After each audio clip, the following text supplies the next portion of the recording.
Each year, Microsoft Research hosts hundreds of influential speakers from around the world, including leading scientists, renowned experts in technology, book authors, and leading academics, and makes videos of these lectures freely available.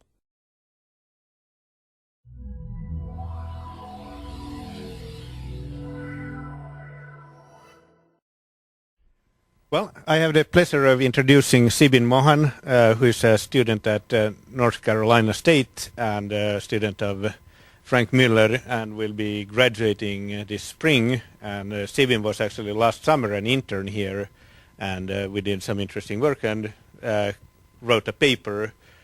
And I guess you'll tell us about your thesis work and some what we did. So. Sure. Thanks for the introduction, Johannes. So I'm going to be talking about some techniques we develop for analyzing embedded systems, and some of these techniques build on hardware-software interactions.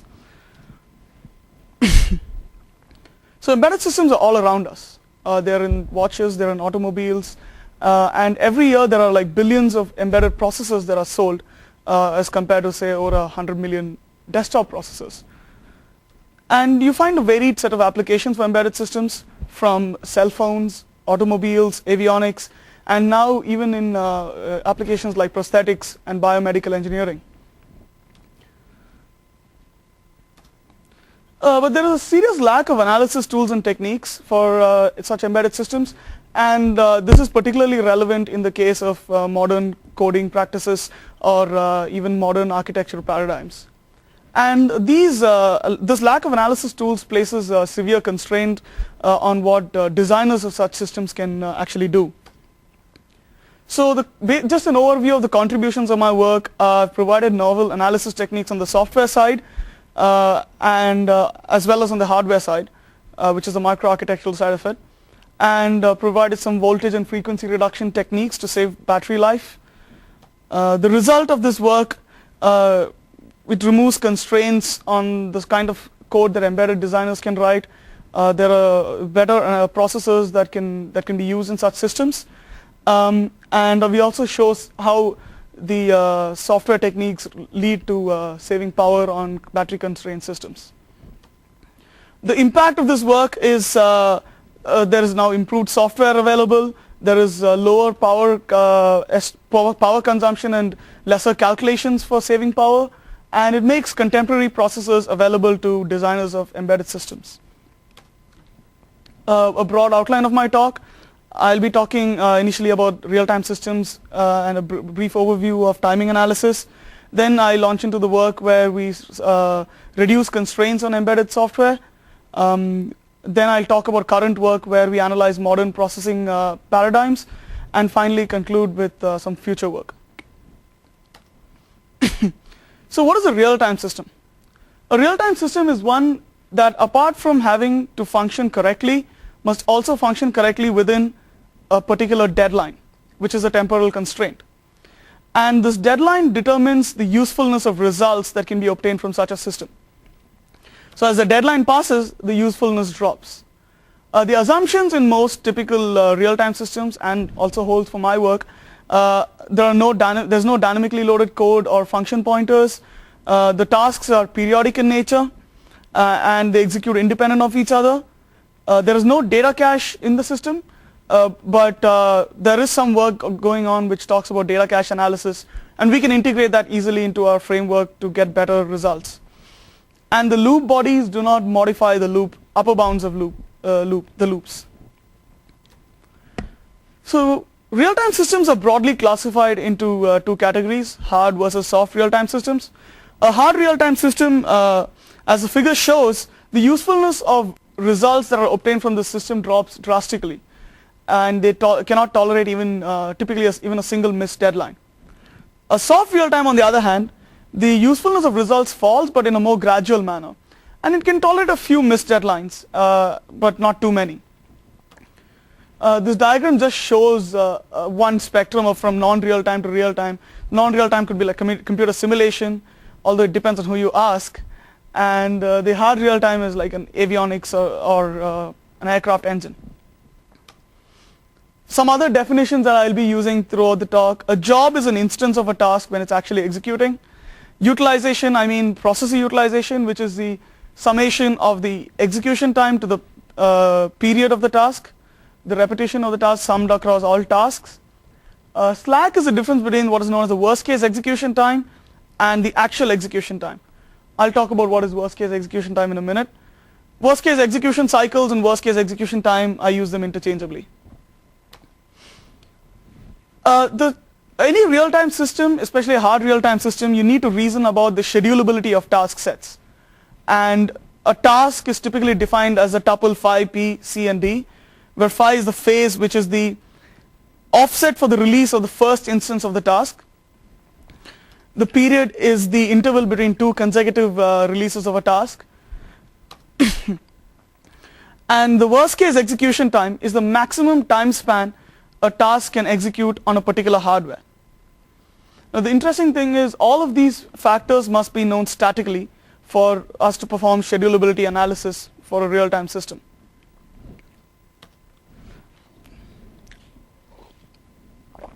So determining the worst case execution time of a task is a non-trivial process, particularly because of code complexities, non-determinism of modern architectural features like out-of-order processing, if there's dynamically loaded code, variations in the processor manufacturing, and so on. So timing analysis is the broad field of work that aids in the process of determining this worst case execution time. And again, there are two typical approaches for timing analysis. One is static timing analysis, which is compile time analysis, where the code is broken down into individual parts and each path is analyzed for its worst case behavior. And the timing is quite independent of input values, traces, program traces, and so on. The other side is dynamic timing analysis, which is experimental or trace driven, and it basically averages multiple executions or analyzes the traces that are obtained from executing. The problem is that you need to show worst case behavior, you need to have some sort of worst case input sets, which cannot always be guaranteed, and architectural complexities can hide often the worst case behavior. So if these are the bounds that are obtained by static analysis, the upper one is worst case time and the lower one is best case, and this is the range of measurements that dynamic analysis gives you, then the actual bound, the actual worst case time and the actual best case time lies somewhere in the middle. So the idea is to try to get as close to the actual bounds as possible, but it's hard to reduce, hard to go beyond a certain point. And the one important issue is that you should never underestimate the worst case execution time. It can lead to catastrophic results. And dynamic analysis often tends to underestimate, so that's why it's not always preferred. So why do you need timing analysis? Okay, you have all of these results, you capture the worst case execution time, what do you do with it? So all of the real-time systems and their scheduling theories assume that you have accurate worst case execution times. They push the problem away when they're doing the scheduling. And so it's a really important field because all the schedulability theory would break down if you cannot get tight or accurate worst case bounds. So one example could be like in safety critical systems, which is a computer or electronic or mechanical system which, if functions incorrectly, could cause injury or death to human beings. So it requires safe real-time worst case execution time values, and its real-time properties must be analyzed correctly. These four figures are for spectacular failures of inaccurate analysis of the real-time properties. The first one is the Mars Pathfinder, which had a priority inversion problem that they found only when it landed on Mars. The second one is a Korean jet that crashed because a safety case was violated. Then there was a Patriot missile that shot down a friendly jet. And the last one is a medical accelerator that gave dangerous doses of radiation. So these are all failures to actually accurately analyze the real-time properties of the system ahead of time. Another area where we could use it is in distributed or embedded real-time systems. And this goes back to some of the work I did with Johannes here over the summer. And I'll talk briefly about how we use timing analysis results over there. So we've seen that why we need timing analysis, and we have seen that we need tight analysis, worst case results. But there's a problem. There are multiple problems or hurdles you have to overcome to achieve these tight worst case results. The first one is on the software side, which states that you need to statically bound the number of loop iterations across all loops in the code. And if you have, say, this example, a simple loop, the value of the upper bound of the loop must be known at compile time.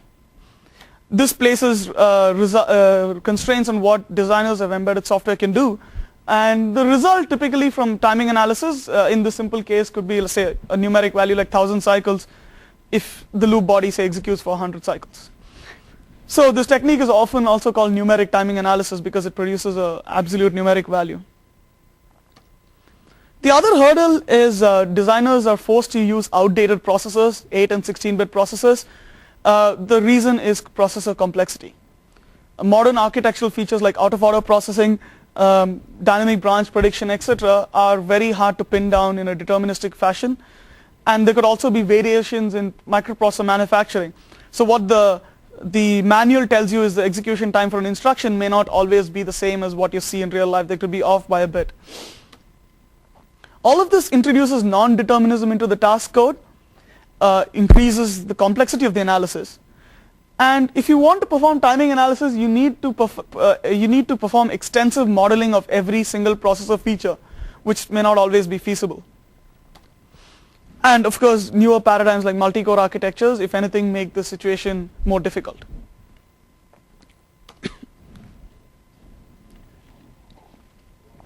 So now I'll talk about how we address the first constraint, that of problems with loop bounds.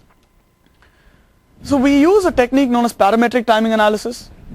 If we revisit the formula, the only constraint now is that the value of n must be known prior to loop entry during actual execution. So what is the result is more of a formula or a closed form, say 100 n cycles. And this formula depends on the number of loop iterations as well. While this is a simple example and it's a very simple formula, nested loops, conditional execution, non-rectangular loops, etc. complicate the analysis, and typically you have quadratic or third order functions which show as worst case execution times. So now we have performed parametric timing analysis. We have got a formula instead of an absolute number. What do we do with it? They're evaluated at runtime. The formula is evaluated at runtime prior to entry into the loop. So a new accurate worst case execution time is now calculated, and the control is now transferred to a dynamic intra-task scheduler, which utilizes this accurate worst case time and tries to calculate the savings in execution time from what it thought was like a very pessimistic value to what it actually is at runtime. And for instance, if you have a task which executes, and the large part of the task is, for in this instance, a single loop, at the entry into the loop, we know the loop bound is, say, 100. At this point, a call is made to an intra-task scheduler, which calculates the savings in execution time, and the savings can be utilized for multiple ways. One way is to make scheduling decisions, or what we do is to lower the frequency and voltage to perform to obtain savings in battery life. Dynamic voltage scaling is an energy management technique which utilizes the fact that you can scale the voltage and the frequency on modern processors. So the processor core voltage is increased or decreased depending on the computation demands. And it's more important to save voltage, to reduce the voltage in a system, because you get quadratic savings as opposed to just lowering the frequency. DVS, or dynamic voltage scaling in real-time systems, has an additional constraint in that it must calculate what is known as a safe operation frequency. That is, if the system without DVS did not miss any deadlines, systems with DVS must also guarantee that they do not miss deadlines. We compared it to a couple of algorithms, voltage scaling algorithms. One is a static DVS, which determines at compile time a per task frequency and stores it in a lookup table. And look ahead DVS is the other extreme, which is a very aggressive voltage scaling algorithm which is dynamic but also suffers from a large runtime overhead because of complex calculations. We also implemented a technique known as greedy DVS, which is an enhancement to the static method. So it starts with the compile time value or the static value and then aggressively lowers frequency and voltage for only the current time period. And this reduction is based on slack which is got from a previous task. So in this formula, if task I produces a slack and task J is the task that's immediately following, and alpha was the statically calculated frequency, we obtain a newer lower frequency alpha dash, which has two properties. It ensures that frequency scales down as much as possible so that the entire slack is utilized.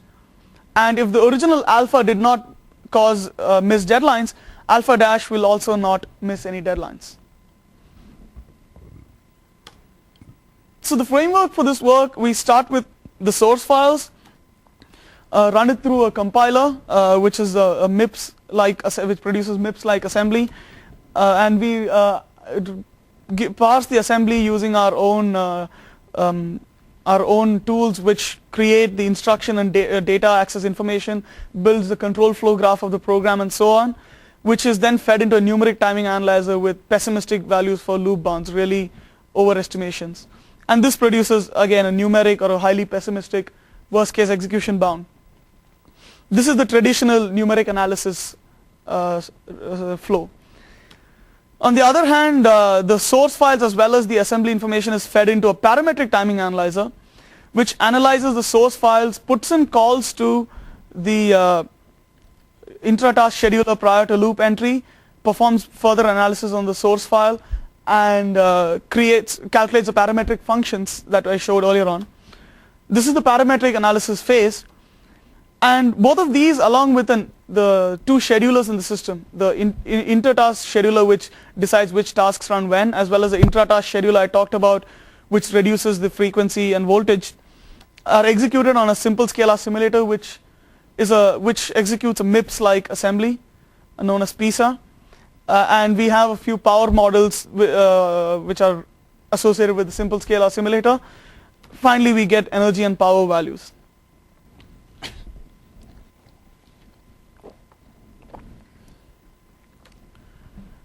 So to measure the scope of our experiments, we use the CLab embedded benchmarks, and the worst case execution cycles you see there are pessimistic values that we provide by we provide like overestimated loop bounds to get these worst case cycles, and we also varied other parameters for our experiments, one of which was the utilization. One was a low utilization, the medium, and an 80% high utilization system. PET is the parametric execution time or the actual execution time. So a ratio of WCET to PET means it's the ratio of the worst case cycles I show there to the number of cycles it executed in reality on the hardware. So if a ratio is 2x, it means the worst case execution timing was twice worse than the actual execution time on the real hardware. So we evaluated that from 1 to 20x. We also wanted to evaluate the effect of leakage power and voltage on the system. So we had the ratio of leakage power dissipated to the dynamic power dissipated in the system. 0.1 means that 10% of the power dissipated in the system is leakage. 1.0 means 50% of the power, like it's 1-to-1 with the dynamic power. And our experimental setup, we had the base is plain vanilla, no voltage scaling, no parametric evaluation. Parametric, it makes the parametric calls, calculates the values, but it doesn't do anything with it. We just wanted to study the overheads of performing this parametric analysis. And static DVS and greedy DVS look ahead are the three voltage scaling algorithms I talked about. ParaScale G and ParaScale L are these voltage scaling algorithms which use the parametric information to aggressively lower the power for the system. And we had various energy measurements. The first one, perfect clock gating, calculates only the effect of dynamic power dissipation in the system. Perfect clock gating with leakage also estimates the amount of leakage power in a processor.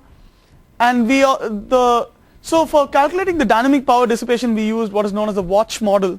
And the watch model also has an inaccurate way of estimating the leakage power.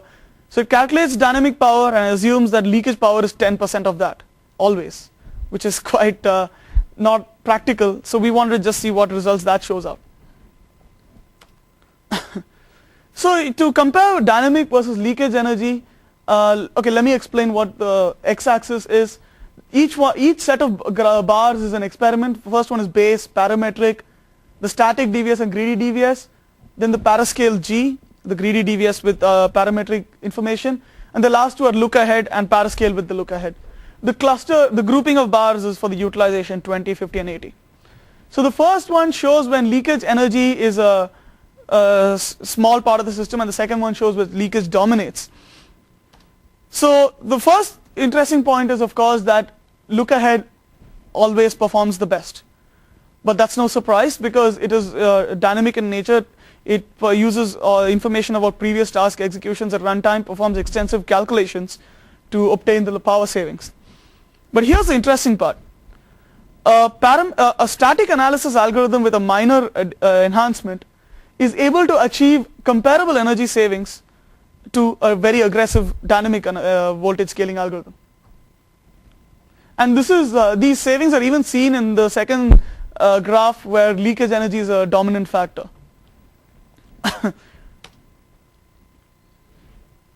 So this okay, so this let's study the energy consumption trends across all the experiments. And the first one just shows dynamic energy, and I'm comparing the static voltage scaling with the ParaScale, the greedy DVS algorithm. And we see that in almost all cases, in almost all cases, the ParaScale G is able to perform best.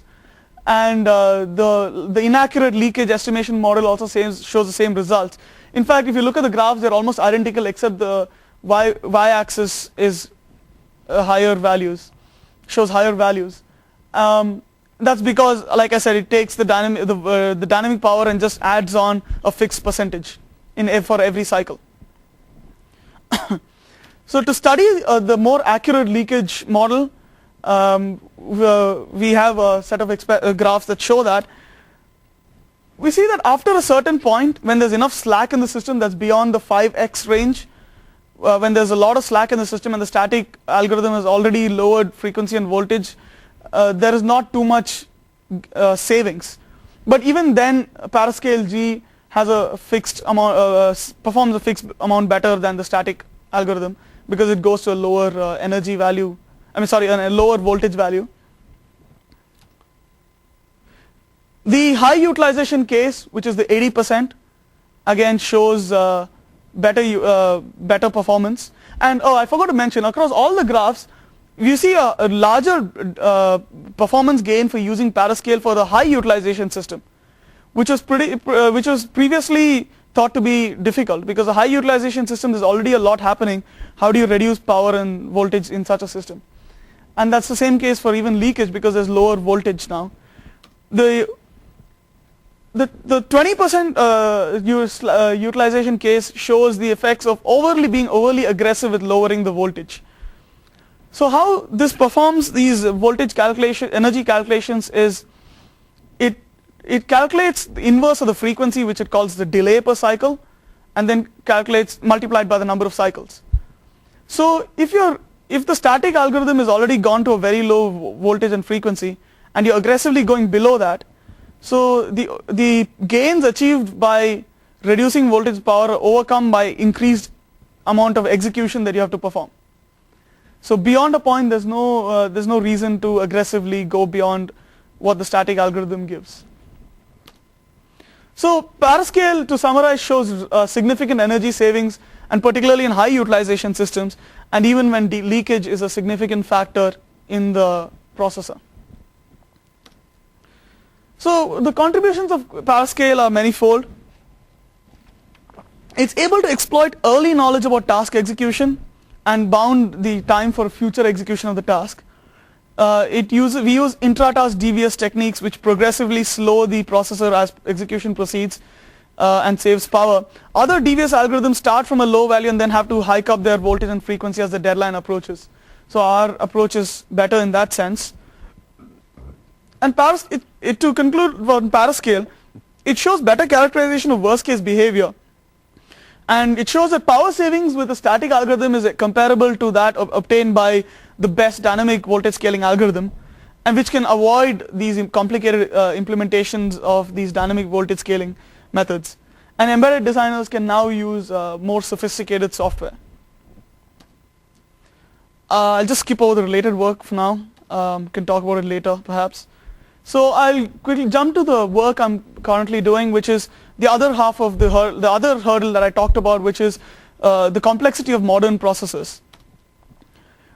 So to tackle modern processing elements like out-of-order processing and dynamic branch prediction, we propose a new hybrid analysis technique, which makes use of interactions between hardware and software, and not only one or the other, and which we propose minor modifications to the processor architecture. This results in accurate worst-case execution time for contemporary processors. It also avoids the costly process of modeling every single architectural detail. We term this framework as a checker mode. The idea is that the task code is split into feasible execution paths, and execution time is obtained for each individual path. So if there are alternate paths in the system, as the example shows, all alternate paths are timed separately. And we capture the timing information and state of the processor at certain points in the analysis. The state of the processor we call as a snapshot, which could include, of course, at the basic level, the pipeline, the register file, and so on.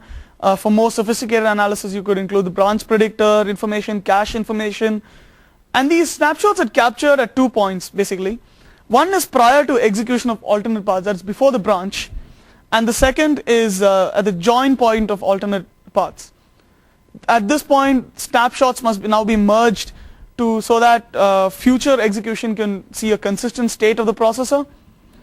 And this merge must be performed so that the worst case behavior of the whole program is still retained, and not certain effects that could show up later are not done away with. The problem with merge is that, of course, you need tight WCET bounds as well. And if you have a state-driven feature like a branch predictor, there is a lot more information that you must try to merge in a consistent way. Just an example, so suppose you have a processor pipeline and you have to time or perform analysis on this piece of code. So the first path is timed independently and you get an execution time. Now that there's a branch, we must capture the snapshot, which could be any amount of information that you require, and then we execute along, say, the first path. At which point you get the execution time for path path P2, and a state just prior to the join. So here's the reason why we needed to capture the snapshot in the first place. Before you execute down the other path to time it, you need to make sure that the processor state is restored to what it would have been at the branch. So because then otherwise the effect of execution of the left side path would have affected that of the execution of the other path. So now execution can proceed and time that path separately, at the end of which there is again state captured. Now that the two paths are merging, the future instructions must see only a consistent state of the processor. So at this point we perform a merge, and the merged state is applied back to the processor, and now execution can proceed for analyzing further parts of the control flow graph. So it says the merge is like a version of each path. What does it mean in practice? Yeah, it depends on what the state is. Like if you have a pipeline state, like instructions flowing, which instructions are on which stage at that point of time, at a fine-grained level, and you want to try to say, okay, what mix of instructions will retain effects not just of the paths that executed, but also future instructions. So if instruction A here causes effects on instruction B past the merge, that effect must not go away when you perform this merge. So you must assume that when you start at the very beginning, that processor state is in a fixed configuration. No? Yeah, in this case we just assume it's clean, there's nothing there. There's no information in like branch predictors. Yeah, so yeah, we're just assuming that it's a clean state and we start off. But we can capture processor state at the beginning and perform further analysis on that. I guess I'm a little worried that you're being overly optimistic here in the sense that you're not, in order to get these particular paths executed at runtime, Mm-hmm. you're actually running the machine using real values. You might be dependent upon those values in some way. Right. Depending on a pointer value, you might be reading this cache line versus this other cache line. Right. So two things. Okay, one is this is a static analysis technique. It's not like a live system. So we are just saying that there's a mode where you perform the analysis but switch it off and it becomes a regular processor. The second thing you talked about, we perform this analysis, for example, this branch that I show here, only if the branch value is indeterminate at compile time, which means it depends on an input value.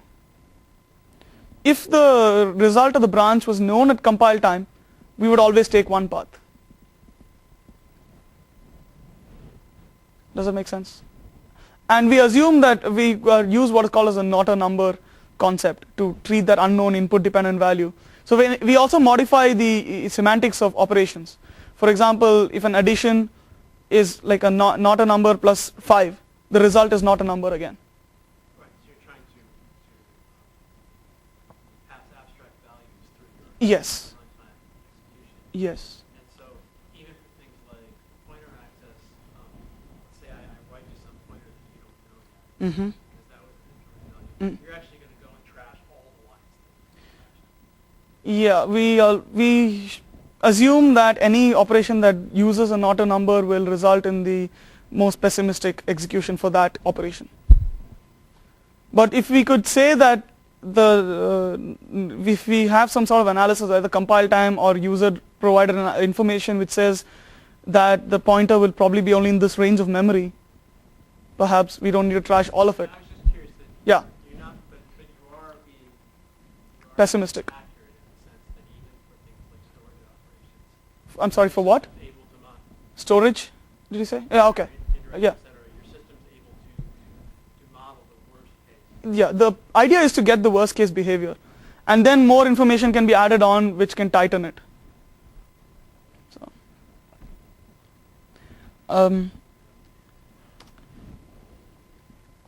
So as I mentioned, this technique works on an interaction between hardware and software. So on the hardware side, we of course have the pipeline, which shows the data cache on there, but we don't have data cache in our system. Any data cache analysis, of course, can be plugged in. There is what is known as a checker mode, the additional microarchitecture innovations we are talking about. This is just a logical diagram. It doesn't have to be as big as the processor, if that.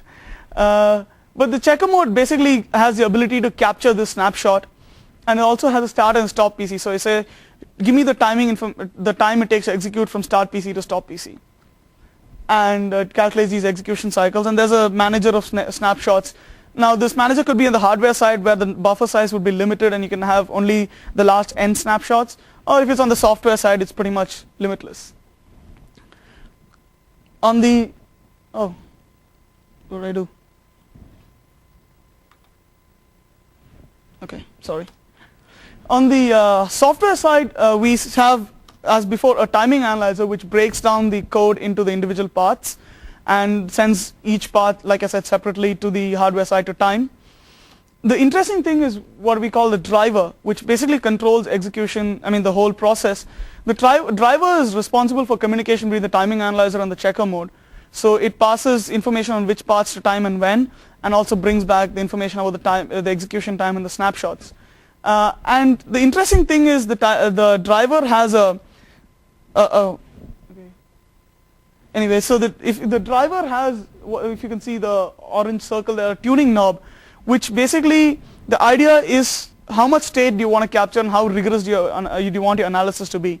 So you can make it tighter where you say, I want everything, pipeline, branch predictor, caches, everything, but my analysis is going to, complexity is going to blow up, it's going to take much longer.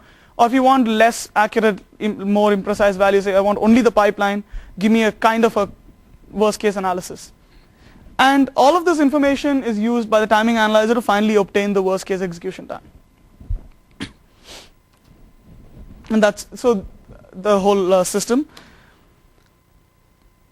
So with some early results, so let me talk about one of the benchmarks, which is the adaptive pulse code modulation. We had 3 processor configurations to test our work. One is a simple processor, which is in-order execution, and only the width of the pipeline is just 1 instruction. And the next stage was, again, an in-order pipeline, but it's 16 wide. The pipeline width is 16. And the next stage was the out-of-order, completely full out-of-order issue, and again 16 wide. So we just wanted to study the effects of timing on all 3 configurations. The table shows that the various functions that exist and the number of instructions, the assembly instructions in each function, and the number of different paths. And the graph shows the results of timing for each of these paths. The x-axis is the path number, which is just sorted from smallest, least execution time to the highest execution time. And as you can see, in the latter paths, when there are more instructions and in each path, the out of order and the superscalar perform better than the in order, simply because of these functions right here, where each path has a large number of instructions, and there is enough parallelism between instructions that the out of order and simple scale, the 16-way in order pipe can take advantage of them. So we see the pattern where the simple in order takes more time than the in order with 16-way pipe takes more time than the full-blown out of order pipe. This is expected behavior, so we have now the ability to perform accurate timing for instructions. So the current work that I'm doing is how to perform this merge. One naive way to think about it is, okay, I have the processor, I'm going to monitor every single stage in the processor or every register value and so on. So if the processor is like that big, the analyzer is like 10 times as big, which is not always feasible. So the idea is to do it in a more smart, less intrusive way. And one idea I'm working on now is try to capture the flow of instructions and when they flow at the retire stage of the pipeline. Because the retire stage is finally where everything serializes. And we must, like I said, retain effects of what are known as timing anomalies, where counterintuitive effects could show up. For example, there is work which shows that when you're performing timing over such short pieces of code, okay,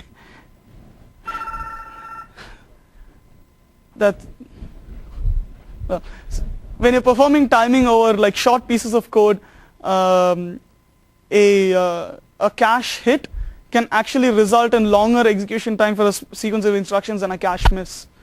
So such effects must not be done away with when I perform the merge. I mean, if they exist, they must still be retained in the worst case execution analysis.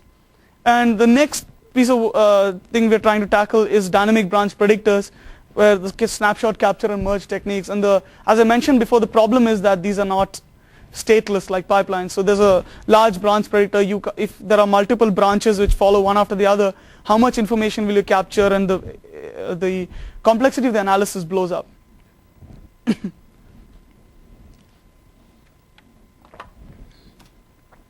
So the checker mode technique will bring the ability to analyze out-of-order processors to designers of embedded systems. Out-of-order processors, dynamic branch predictors, basically modern architectural features. And it makes available these modern processors to real-time systems. So it's a leap forward in the state of the art. Till now they were constrained to using 8-bit and 16-bit processors. Now they can use more comprehensive or modern architectures. Just briefly talk about applications of the timing analysis. This is related to the work Johannes and I did over the summer, and we submitted a paper. So individual embedded services are now becoming more and more available as system-on-chip architectures. And there's also this proliferation of low-cost communication media. So there's a necessity for middleware solutions that bring the two together, makes it easier to use the two together. And if they have real-time constraints and other dependencies between them, we must perform analysis at compile time perhaps. So, and such embedded applications, if they interact with the real world, they may need to run on a whole different set, a whole variety of architectures ranging from simple microcontrollers to powerful multi-core processors. And it's difficult for a single application to scale across this entire range. And so it requires some analysis, I mean, especially if there is a requirement on temporal constraints or deadlines. So this was some work we tried to analyze over the summer, trying to figure out the temporal behavior and how we can characterize the temporal behavior. We represented the temporal behavior as colored graphs that capture sequences, that captures the relationships between sequences of execution and also the communication between the threads that exist in the system. And we also proposed methods to extract these graphs or this information from existing distributed applications. And this is where timing analysis comes in. So to capture this information, we needed static analyzers and dynamic runtime analysis as well, and also some information about we also were able to tighten the analysis by using type information of the of functions and variables and so on. And of course, the other thing they can put in is information from domain experts to, if nothing else, make it tighter. And for the static and dynamic analysis, we utilize the results from a timing analyzer. It could be from any existing worst case execution time approach, any one that state of the art that works. The outcome was we created these graph transformation or simplification algorithms, which is able to extract meaning from the graph, which talks about the inherent parallelism in the graph, identify hotspots in the application. You can perhaps use it to tune your application to a particular hardware and so on. And we also coded up a prototype analyzer, which we used to analyze the TCP/IP stack of the MM-Lite operating system. Such applications traditionally are considered to be unanalyzable simply because of their complexity. But because we're using static and dynamic techniques, we are able to perform a better job than most others have done in the past. So here's an interesting result from all the analysis. Increasing the expression of concurrency in the system also increase the serializability that's available to designers. This is crucial for saving memory, actual memory on deeply embedded systems which do not have virtual memory managers and so on. If you want to reduce the memory usage, you will get rid of threads and run everything in serial, so you save on stack space. If parallelism is available, of course, then you can run the full-blown parallel version. So let me talk about some ideas I have for future research. It basically comes into three broad categories. One is an analysis of modern architectural features like multi-core, and then deeply embedded systems and cyber-physical systems. I'll explain what these are in a minute. So there's an increasing trend in multiprocessor research, which is multi-core is the new wave. In fact, Intel had an 80-core research chip which they demoed last year, which showed terascale performance on a single chip. Whether that causes a nuclear meltdown is a whole different thing altogether. But it's possible. You see, it's going that way. And there's a serious lack of analysis tools for multi-core architectures. And my ideas are to focus on characterizing the worst case behavior and the power requirements for such systems. And some initial ideas I had on this. So, okay, one way to look at it is like, okay, let's ignore caches. If we don't have any caches, we only have the individual cores. Perhaps it's just a straightforward extension of current analysis work where each task can execute independently on separate cores and may not always interact with or interfere with each other unless they are dependent. But you throw caches into the mix, there's a problem. As they are executing, they're affecting each other. Especially in modern processors where at the L2 cache level, instruction and data cache is shared, which just increases the amount of interference that they can cause.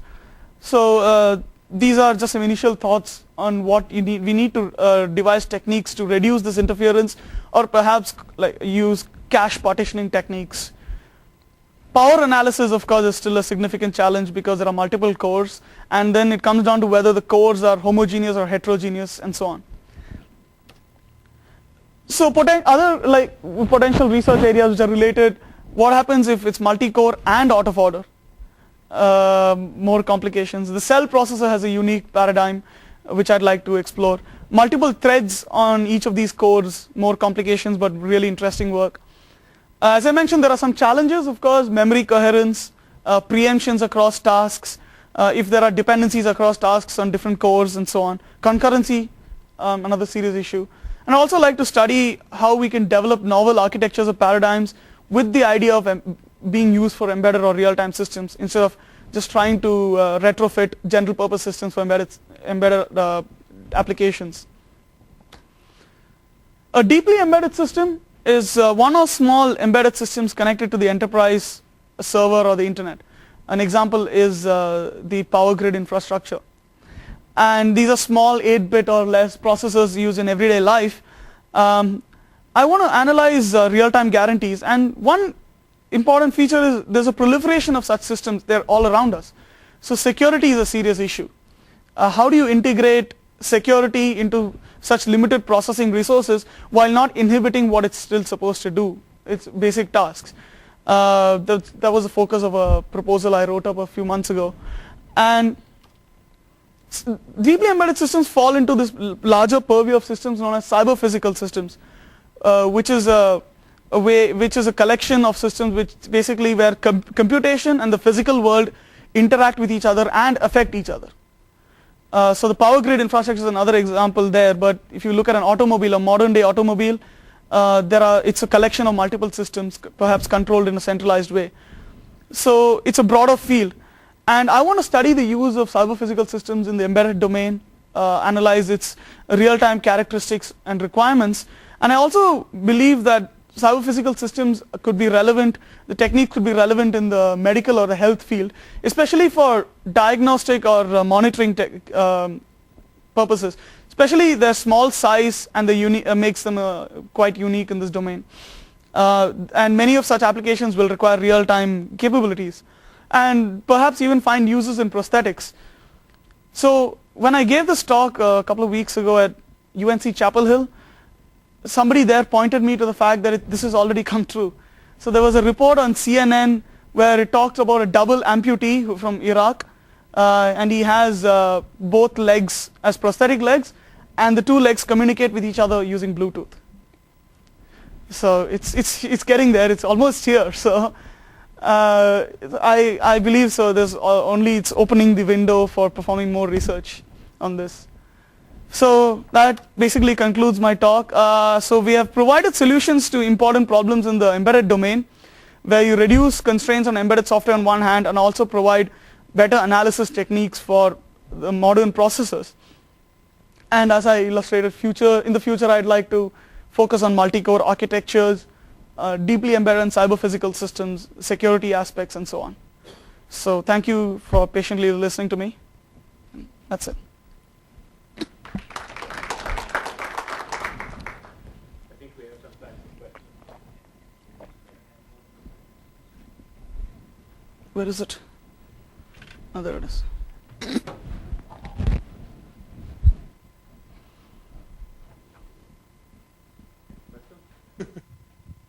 So, well, at least I was thinking in the ParaScale, when you show the differences between the different algorithms, I assume then the scheduling overhead wasn't included.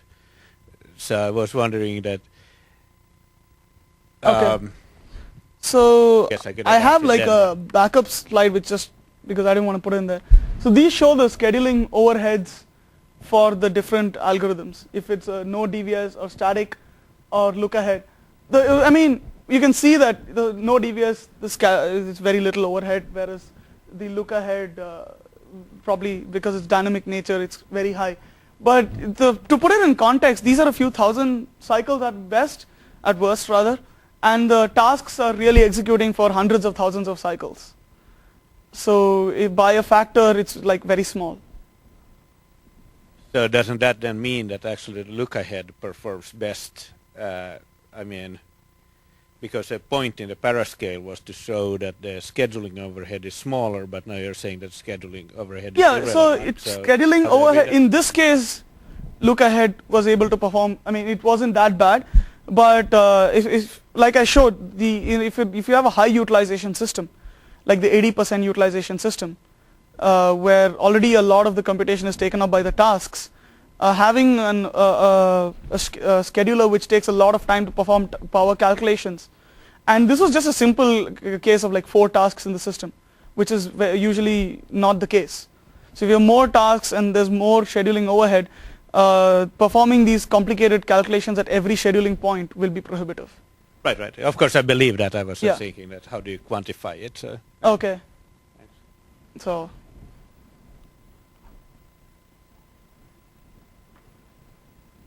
I had a question about the how you were modeling the state, the processor state, to do the prediction based on these complex processors. So with the branch predictor, you've obviously got quite a lot of state, and you got the history bits. It seems like you're going to have an explosion, and every time you have a merge point, you're going to be merging, every possible path, that gets to that merge point. So what are your thoughts about that? Is that going to be feasible? One idea is to maybe try to only look at like a delta of the state changes. So suppose I'm capturing state at some point X and I need to capture it at a fairly close point Y. I just look at what has really changed and not look at the entire branch predictor, but only look at the few changes that have happened in the intermediate execution and perform a merge only on that. Okay, but the thing with the global branch history is that you're sort of pushing a bit with every branch, and so every time you take a branch, the whole register changes basically, right? So of course you need to capture the branch history register. What I'm talking about delta was like instead of the entire table. Okay, I see. Of course you need to store the branch history register and which way the branch went. That could be just a bit of information, right? Taken, not taken. And then of course what changed in the branch, which line of the table changed. And only that information, and try to perform a merge only on that small bit of information instead of the entire branch predictor. But it's not as straightforward as that, I know. Interesting. Yeah. I think it's actually really interesting that you can try to do that, because clearly there's a great opportunity. If people haven't done this before, then you can really make a much more tight bounds on things. So the related work that people have done is they try to use this abstract execution, this concept of not a number, but again that's limited to like simulations where they have to actually model every processor feature on a simulator and then try to analyze. What we are suggesting is processor manufacturers could help us by providing a little bit of additional hardware there, which if you turn on a bit, it will become this checker mode, which gives us this information. But you turn off the bit, it behaves like a regular processor. So during evaluation phase, use it you do the analysis and then turn it off for deployment. And that'll also, if the problem is you're going to try to look at all the documents that a processor manufacturer has and trying to model it accurately, it never works. If Intel probably has like hundreds of people working on the processor simulator, it's tough for others to use that.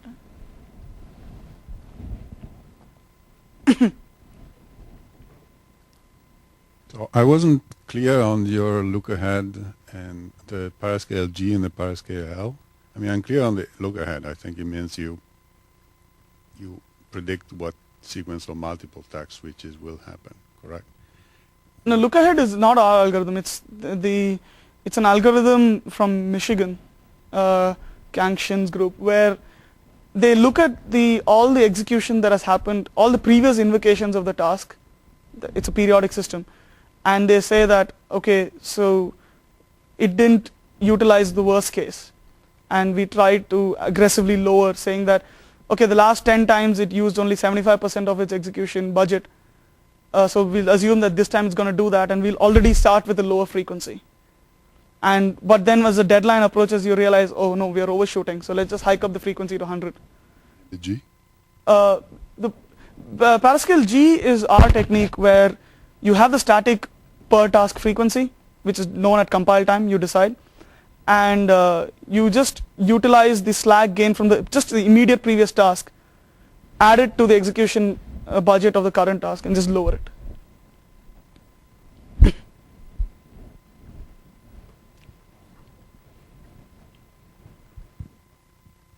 Okay?